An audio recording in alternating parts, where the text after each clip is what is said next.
బలవంతపు మత మార్పిడిలను నిరోధించేందుకు Rajasthan probation of unlawful conversion of religion 2024 bill అనేది అసెంబ్లీలో ప్రవేశపెట్టడం జరిగింది.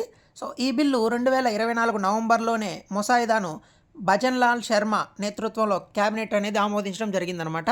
సో భజన్ లాల్ శర్మ రాజస్థాన్ యొక్క సీఎం గారు. ఈ బిల్లులో ఉన్న ముఖ్యాంశాలు మనం కానీ చూసుకున్నట్లయితే, మత మార్పిడి చేసుకోవాలని నిర్ణయించుకున్నవారు దాదాపు 2 నెలల ముందు జిల్లా కలెక్టర్కు దరఖాస్తు చేసుకోవాల్సి ఉంటుందన్నమాట. ఆ క్రమంలో తాము మత మార్పిడి చేసుకోవాలని తాము సొంతంగా నిర్ణయం తీసుకున్నామని జిల్లా ఉన్నతాధికారి ముందు ఒప్పుకోవాల్సి ఉంటుంది.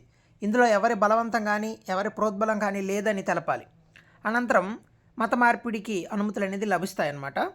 ఒకవేళ షెడ్యూల్ కులాలు తెగలకు చెందిన వారితో పాటు మహిళలు మైనర్లను బలవంతంగా మత మార్పిడిలకు కానీ ప్రోత్సహిస్తే 2 నుంచి 10 సంవత్సరాల వరకు జైలు శిక్షతో పాటు 25,000 వరకు జరిమానా అనేది విధిస్తారనమాట.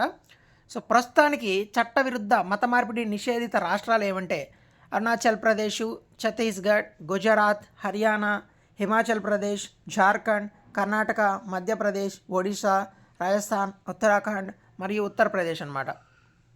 ఇవన్నీ కూడా చట్టవిరుద్ధ మత మార్పిడి నిషేధిత రాష్ట్రాలుగా ఉన్నాయి. సో ఇది మనకి కాంపిటేటివ్ ఎగ్జామ్ పర్పస్లో సో చాలా వరకు మనకి యూస్ఫుల్ కాబట్టి దీని గురించి తెలుసుకోవడం జరిగిందనమాట.